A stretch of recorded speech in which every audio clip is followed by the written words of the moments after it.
Hey, welcome back to the podcast. This is your host. My name is Dan Brzezowski. This is the 500th episode. I made it to 500. Not as consistently as I wanted to, but I made it to 500. I'll see you on the inside. Welcome. Attention, please. Welcome aboard. Welcome to the No Comfort Zone podcast. It's time to get out of your comfort zone and live on purpose. Broadcasting to the world from Rockford, Illinois. This is your wake-up call. Warning. You are the solutions to all your problems. Stop thinking average. Become the hero version of yourself. Every day, every time, without fail, no exceptions. It all matters. You've entered the No Comfort Zone. It's time for a reality check. Hey, welcome back to another episode. This is episode 500. I didn't know it until I sat down in front of the computer and I was like, you know what? I got something to say. I'm going to do a podcast about it. So podcasting has been interesting because as I look back through my journey of podcasting when I started, it was initially just for me to market some of the things that I was doing training wise in my life. And then I thought, you know what, it turned into something that I know I dealt with a little bit of adversity in some self-inflicted adversity in my life. And I thought to myself, how did I get out of that problem? What did I do? What was the methodology behind me wanting to get out of it? And through the process of understanding myself and, this self-discovery process, self-improvement, personal growth, motivating myself to get to the next level, I was able to accomplish some pretty massive goals in a relatively short period of time. Unbeknownst to me, I had shared this with some other people who found similar success. So I decided to talk about what's going on in my day-to-day life, like journaling, but always incorporate back to the blueprint and what created me to get to this point where I could now be sitting in my studio and recording this podcast and talking to you about my trials, my tribulations, and everything that's going on with my day-to-day. And then I'm sitting down here and I'm like going, man, I can't believe it. I'm just counting. What am I going to label this podcast and what I want to talk about today? As I'm going through like the summary or the outline, I'm like, holy crap, this is the 500th podcast. So we made it. We got to this point. I don't know if I'm going to do another one or not. 500 has been a very interesting journey. That was my goal, do 500 podcasts, see what happens. And I learned a little bit about myself. I got to work on some consistency. Maybe you do too. Maybe that's one of those things that you're struggling with. Procrastination, big problem for me. I'm a master procrastinator. And in doing so, I try to wait for things to be perfect for me to get to that point where I'm like, I can't do it unless the ideal situation is there. But isn't that like everybody? That's what happens, right? We get caught up in trying to be perfect. We never even start. We get stuck in our head. They say if you stay in your head, you're dead. And I spent a lot of time there. I spent a lot of time going through the process of trying to make things perfect before I accomplish or even start anything. And in turn, that's ultimate failure, in my opinion. But one of the things that I've learned in the past few years in doing these podcasts about myself personally is that there's passion and there's purpose. And you could have a passion for something and be really excited about it and have that inner enthusiasm, that spirit within that gives you that, I want to do this. But it's really the purpose in how you accomplish things. And I've gotten away from purpose, even though this podcast was, success and motivation in the No Comfort Zone. And at the end of every podcast, I always say, live on purpose. And there was a time in my life where I did not want to live, period. I just didn't. And the only thing that kept me hanging on are my kids. And I say that not to alarm you or to think that this is really a mental health podcast or I'm venting about that, although it is. It really is. It really comes down to purpose, and I have purpose in other areas of my life. And one of the things that I wanted to do with this podcast is reach out to people and help them deal with adversity, whether it is procrastination, whether it is having mental health issues. I'm not a psychiatrist. I'm not a licensed counselor. I'm a guy who has been diagnosed bipolar 2 with, rapid cycling mixed states. I can't remember even what it's called anymore. I was prescribed through the moon with all these psychotropic drugs, all while being addicted to drugs and alcohol. And it wasn't until my therapist, 5 years in therapy, had convinced me that, dude, you're not bipolar. You're an alcoholic. Hello. You're an alcoholic, man. Time for you to go to rehab. Won't see you until you go to rehab. And I was pissed. I was really pissed about it. But when I got on the road to recovery and started to sober up, certain things in my life started to kind of make themselves known. One, that I don't deal with things head on. And the biggest one that I learned about was I don't know how to cope. I truly don't know how to cope. And the way that I would try to cope would be to find relationships, spend money, consume alcohol, consume drugs, consume people, and even money. And when you think about that, could a professional in the mental health industry diagnose me as being bipolar? Sure. Now, I can't fault that person who put me on this path. I'm still pissed about all the medication I was given. I should have been more responsible in my plan for my own health, but I wasn't, and I didn't. And I had the consequences because of it. But because I didn't deal with my mental health issues the way that they should have been done, in a responsible and mature and a reasonable way, I ended up getting involved in very destructive, very risky behavior, which caused me to become addicted to all different types of drugs, people, situations, chaos. And believe it or not, you can be addicted to chaos. I think I still am to this day, but I manage it very well. I think I do. Don't talk to the people I work with because they might disagree. But so, yeah, as I start the podcast and what my intention was, and going over it today, there's a couple of things I wanted to talk about. And wherever you consume this podcast, what I want to say to you is I appreciate it. I'm glad that I think the first listener I ever got was somewhere in Denmark, I believe. We can go back and listen to the episode where I acknowledge that, but I think it was Denmark. A lot of people from Australia, thank you very much. Russia, India, Italy, Germany, Canada, obviously a lot in the United States for sure, a ton in the United States. But I think we're up to like 29,000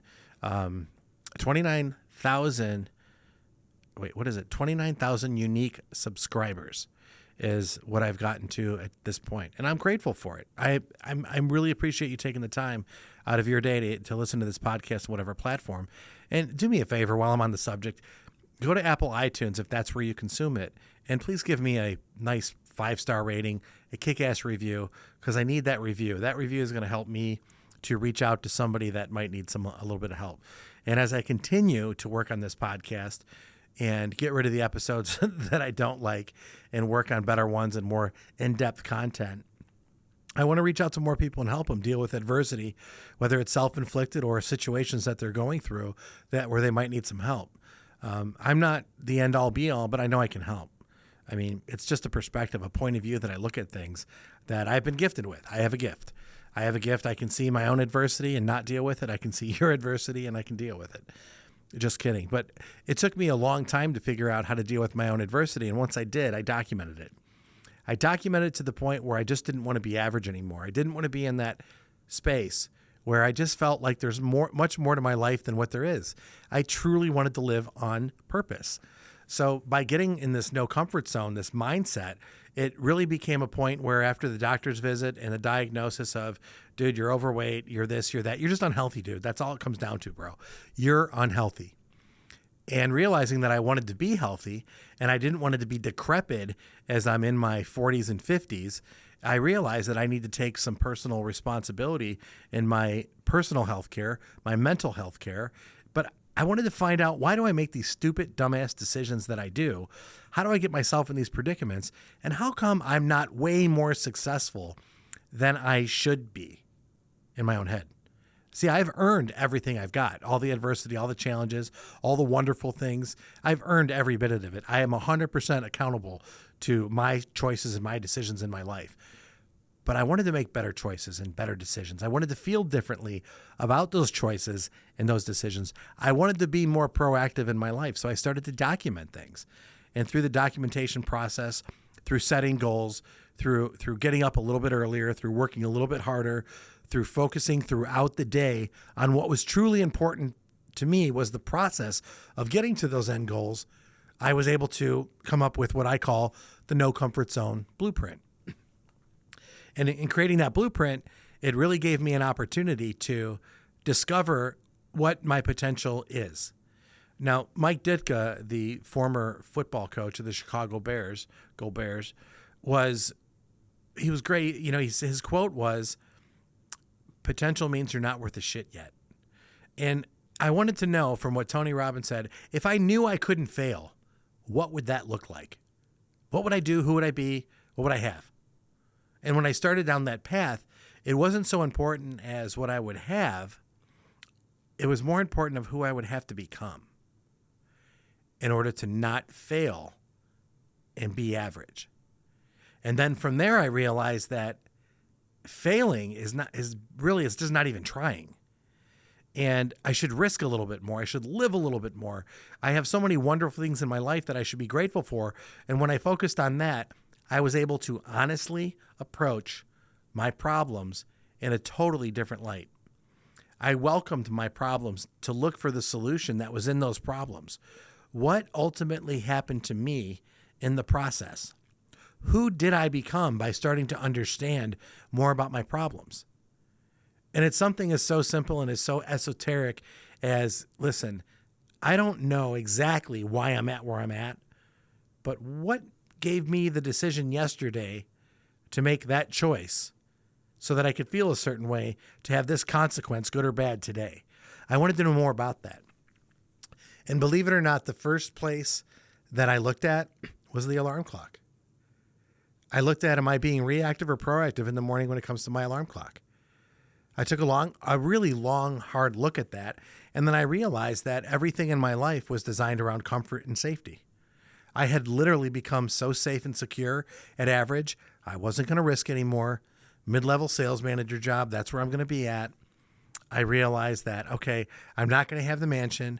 I'm not going to have the cars. I'm not going to have the vacations. That's okay. I'm going to be able to, Saturday night, be able to grill out in my backyard, which is a wonderful life in my small little house that I have. Life is going to be just fine. I'll risk things a little bit more by maybe adding another dog. Now I have 3 dogs, and I'm saying to myself, is this what it's all about? Couldn't wait to get home from work so that I could watch TV. Couldn't wait for Sundays, which was my day off, just so I could actually sit back and relax. It's not the life I wanted to live. I just didn't want to do that anymore. So by looking at all this and realizing the trajectory of where I was going, I made a really big decision on, okay, I'm going to get uncomfortable for a period of time. I'm going to get uncomfortable for 60 days. And in 60 days, I'm going to lose the weight. In 60 days, I'm going to get healthy. In 60 days, I'm going to accomplish income goals X and Y. And then I realized how, but a little bit way through it, as I was documenting and things, I realized that what I need to do really is I need to teach other people this and see what they're going to do. Because it's been told to me before that if you really want to master anything, start teaching it to someone else. That's what I'm trying to do on this podcast. I'm trying to teach you how to get uncomfortable a little bit so that you can achieve better than average goals. So you can actually be successful, live an accomplishment, and have and do certain things that you want in your life to be that person. And I know that you can do it. Maybe you don't know how to cope like I did. Maybe you lack confidence like I did. Maybe you were wondering where to start, just like I did. And if you have these questions and you're looking how to design yourself a better life, the No Comfort Zone Blueprint, what I created is just that. How to design a better life to get the things in life that you want, to become the person that you truly want to be, and to have the things in life that you should have because you're willing to work hard for it. You're willing to learn a little bit more. You're willing to develop certain skills and habits that'll get you there. And that's what the No Comfort Zone is all about, how to solve those problems, how to solve that problem, how to live a better life, how to be more confident with who you are. And there's so many different avenues that you can go to get to this place of no comfort zone. But like I started to say is I started with the alarm clock and being proactive first thing in the morning because I was always reactive. I don't want to say dread is the right word, but more nerves. If you ever like a pre-race jitters, butterflies before a competition where you're going to throw up, like that's me every day. Some people could call that anxiety. Well, I don't have drugs and alcohol and things like that to help me cope with starting my day. So I had to find a more productive way to cope. And what I did was I figured if I could set my mental alarm clock, get up really early, instead of getting up at the normal time that most people do, 7:30, whatever's true for you, really, I just didn't want to hit the snooze anymore. So not hitting the snooze was important. Getting up earlier was important. Beating the alarm clock was more important. But the best part about it was I wanted to have my day organized in a routine that would produce a better me at the end of the day. And the way that I did that was by getting up at 4:55 and writing out my goals. And part of that writing out my goals is, what am I grateful for? Now, I'm grateful to live in the home that I live in. I'm grateful to have the spouse that I have. My wife is absolutely wonderful. I'm grateful for all my kids. I'm grateful for the dogs. I'm grateful for the opportunities that I have with my employer. And I'm grateful to be able to do this podcast. I'm grateful to invest in certain areas of my life. I'm grateful that I'm able to have an opportunity to support certain charities and things that are very important to me.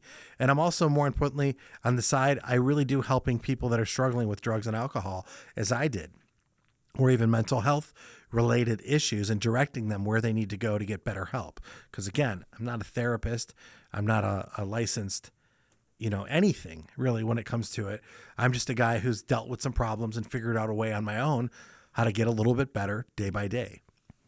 But what was interesting with this whole alarm clock situation is it became like the metaphor for the no comfort zone. I want to get uncomfortable first thing in the morning by getting up early and shooting out of bed right away.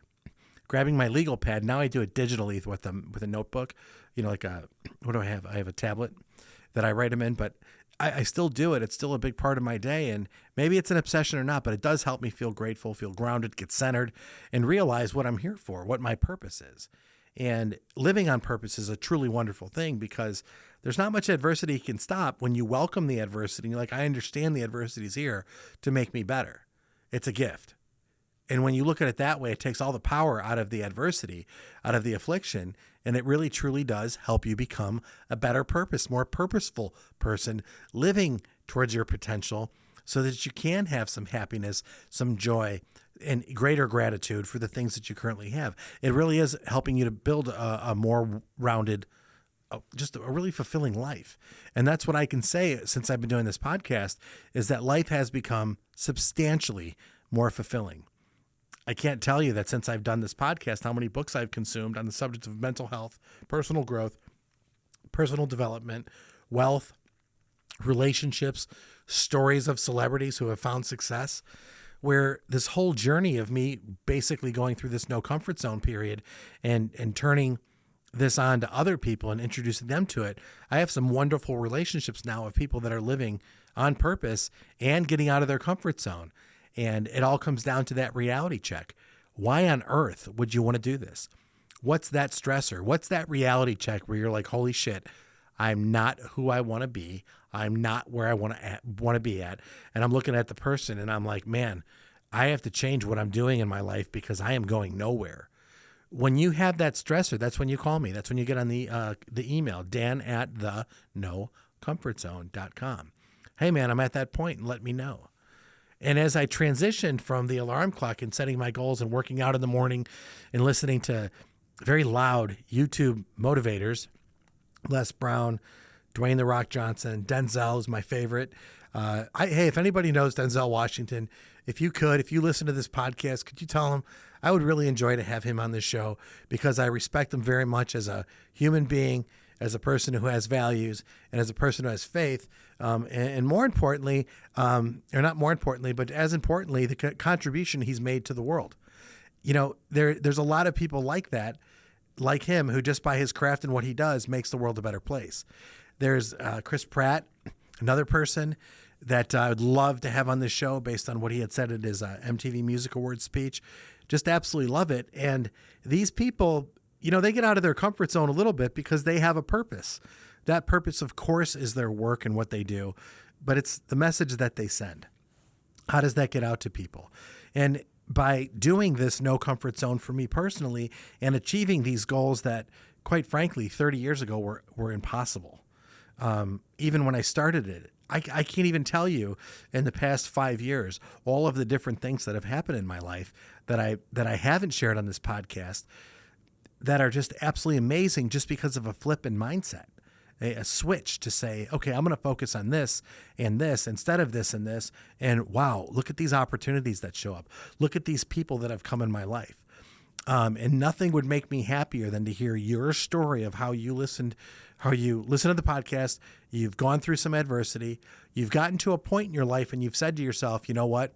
I've made some changes in my life and now I'm on the trajectory towards my potential. I am living on purpose and I want to know what your story is. I want you to hit me up, dan@thenocomfortzone.com, and hit me an email, shoot me an email and let me know who you are. I would love to have you on this show to talk about it and figure out, let's talk about your story and what you did. Let's find out what your stressors were, your adversity that got you to the point where you decided to, one, make a change, how you actually did change, and what's happening now in your life that you've made those changes and you actually feel like you're living on purpose now. How exciting would that be to have a conversation about people living on purpose who had adversity, and the adversity is what helped them find their purpose. Sounds simple enough to me, but that's who I'm trying to attract in my life. And the reason why is because I think there's a lot of people that could benefit from it, from hearing this message. And as I continue to do the podcast, reach out to people and doing my day-to-day thing, it's wonderful. It's absolutely, truly wonderful and very encouraging when I hear of people that talk to me about, hey man, you're like, I heard your podcast. That was a great program. And the worst, this is the worst, folks, when people tell me that, hey, dude, I really wish you'd do more podcasts. That's happened a couple of times, and you that are listening right now, I know. Thank you. I appreciate it. I hear you.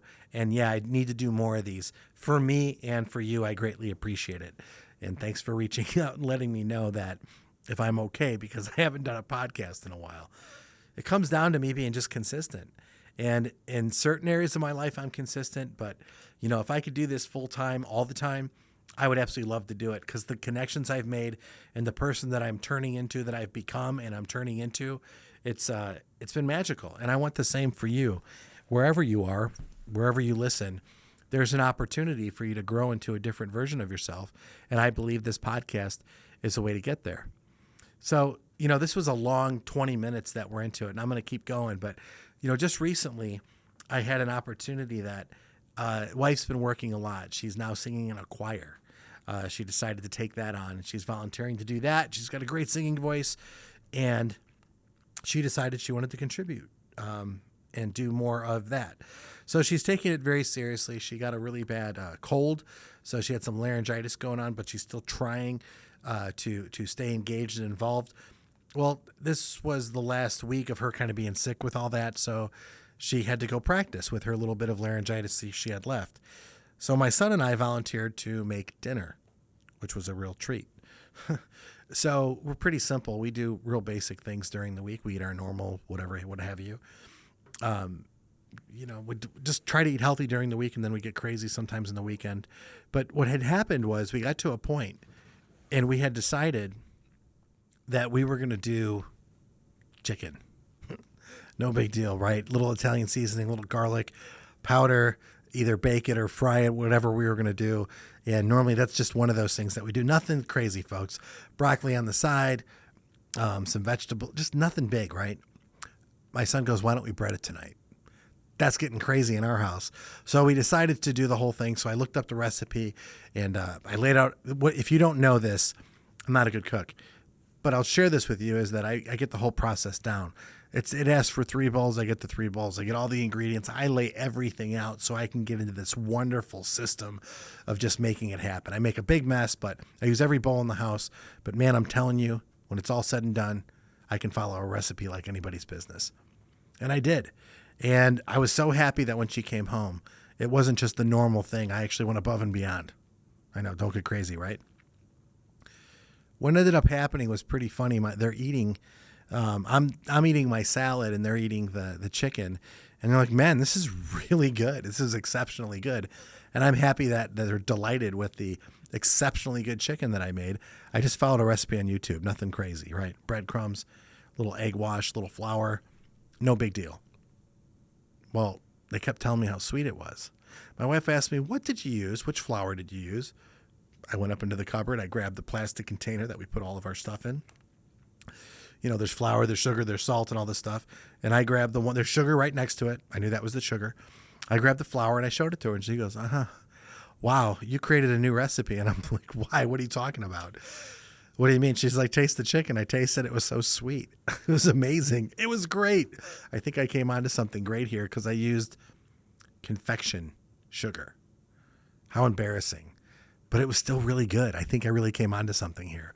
So that's the joke running around here, running around the hair salon and the place that I work at, because I did follow the recipe, but I just used the wrong ingredients. And hey, I'm going to tie it to the no comfort zone, because sometimes in life you could do everything right and you miss just one step and it doesn't turn out ideal. But when life gives you lemons, make sugar chicken. That's what we call it now in our house. I made sugar chicken, which is delightful, by the way. And instead of using flour, just part of your deal is do everything else, but use confection sugar and bake it 425 for 20 minutes and let me know how those chicken tenderloins turn out for you.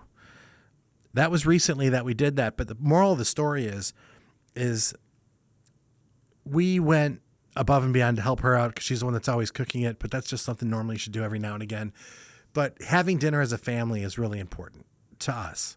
Having that time where we can sit down and just decompress, recalibrate, get to know each other, put the phones away for a minute, it's important. And sometimes it's not easy to do that. But in light of all this, it was a funny thing that happened, and that was just recently what we're doing. And which is kind of funny because the conversation that we had at dinner that night was one about that, how goofy that turned out. But also, this is kind of crazy because we were also this is crazy. You know me. If you listen to this podcast, going from screwing up a recipe to this wonderful breaded chicken recipe that was on YouTube to making my own recipe called sugar chicken, and that was delightful, to tying it into the movie Bullet Train, which if you haven't seen it, it's an amazing movie. I watched it twice.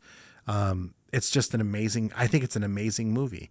And I think Brad Pitt's character, who is on the road to self-realization and working on himself to become a better version of himself while doing something that maybe necessarily isn't the most ideal work for him, and having a voice in his head, a handler that's walking him through the way and kind of helping him along the way. It's just a great movie overall.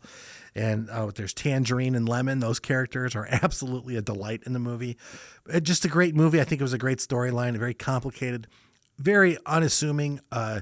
Didn't see the end coming, but it was just great movie.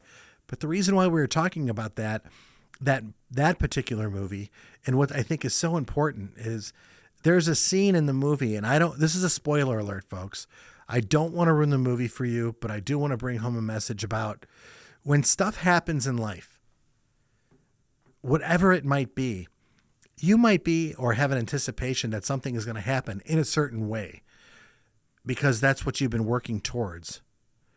And sometimes, just sometimes, it might not go as planned.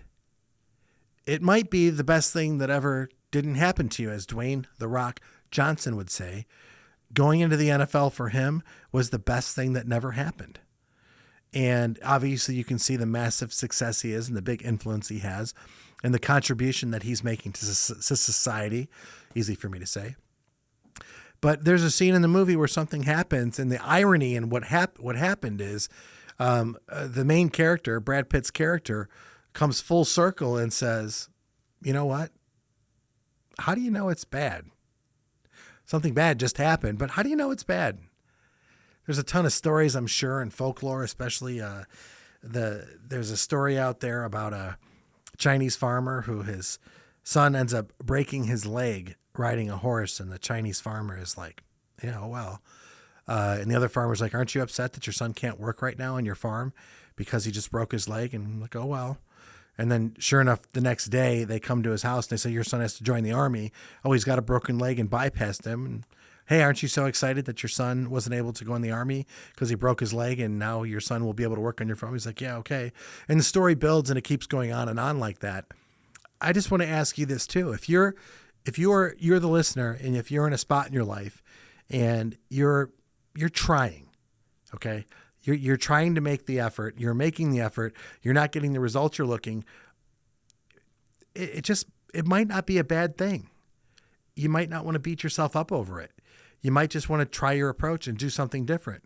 I really believe that the No Comfort Zone Blueprint will help you to get you on a trajectory towards success, because it's dealing with your DNA, your problems, your choices, your decision making. And it gives you the opportunity on the blueprint to discover where you need to work next. Do you need to work on your goals? Do you need to work on, your contribution? Segue. I was just talking to my daughter recently, and we were going through some things on the phone, and she's in a troubled spot. She's dealing with her things on her own terms. And a very sensitive topic came up about substance abuse. And it's a sensitive topic because who am I to judge anyone or anything about having a substance abuse issue?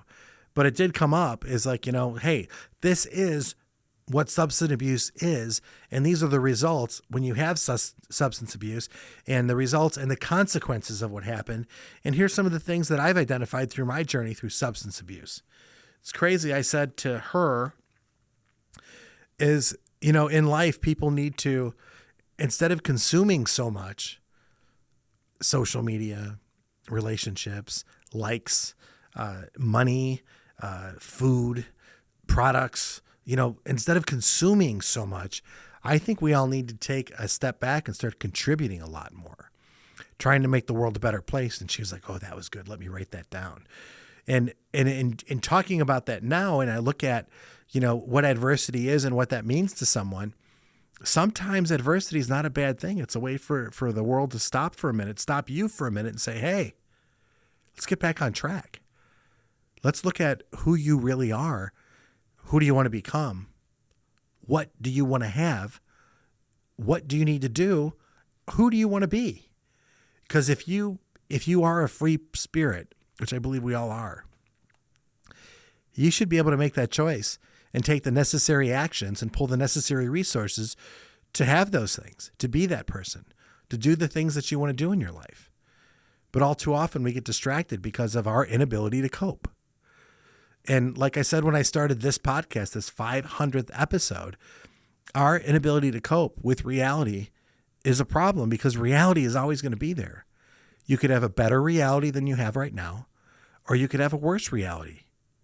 I believe if you're proactive, I believe you can actually change your reality to a better one.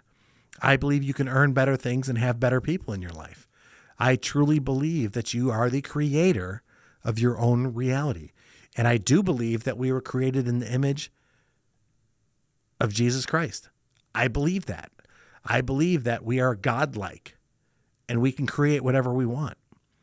If we're short-sighted and we look for immediate gratification, I believe that that's hell. I have been there. I know the consequences that come from that, from being immediate gratification.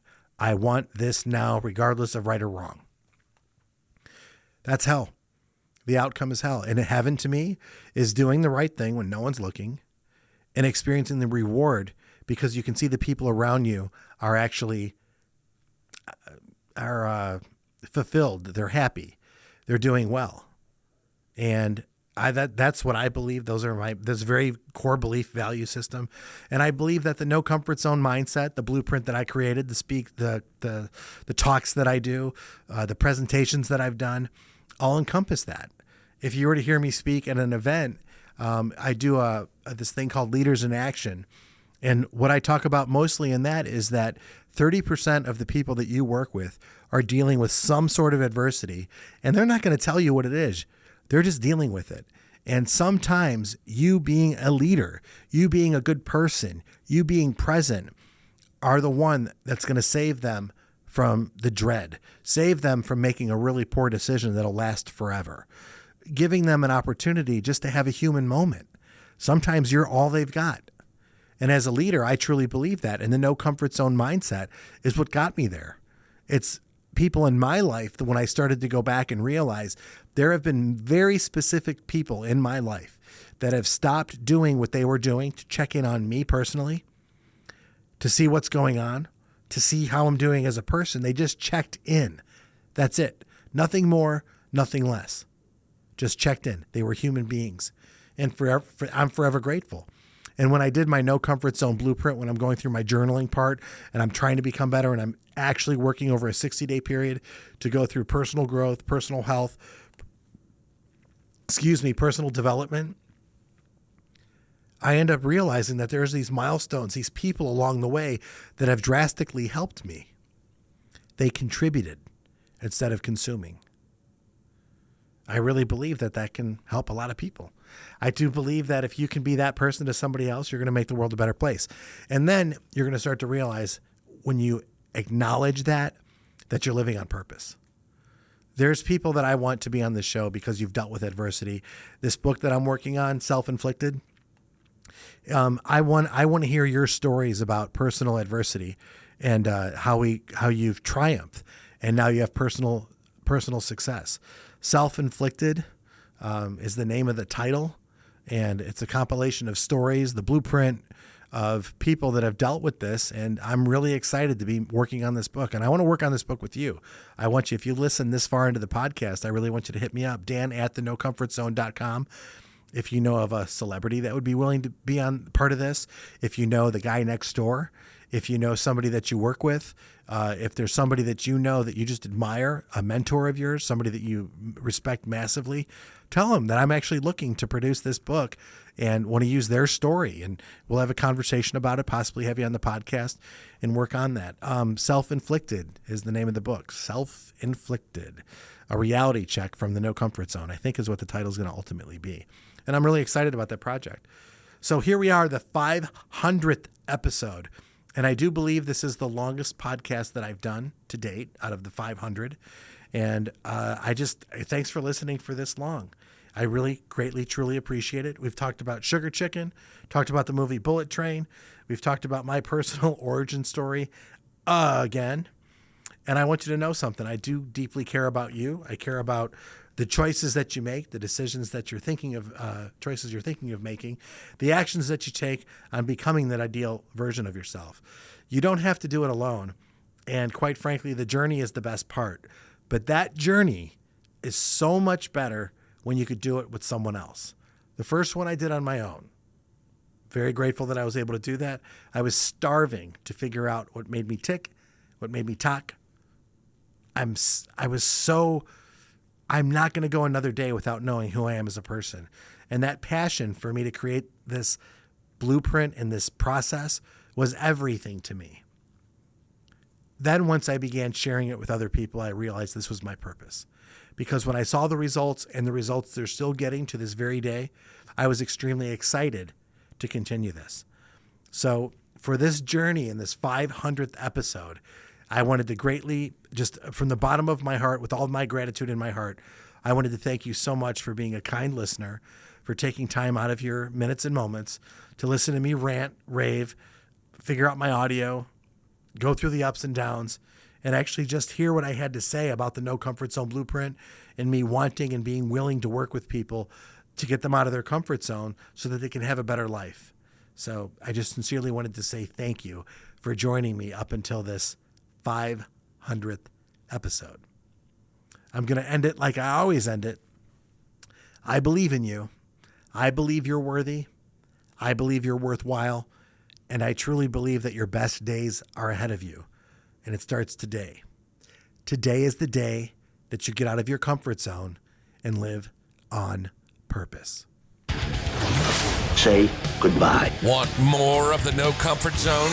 You can follow Dan on Instagram and Twitter at NoComfortZone1. Bye. Or on the web at thenocomfortzone.com. Bye-bye. Bye-bye. Thanks for listening to the No Comfort Zone podcast.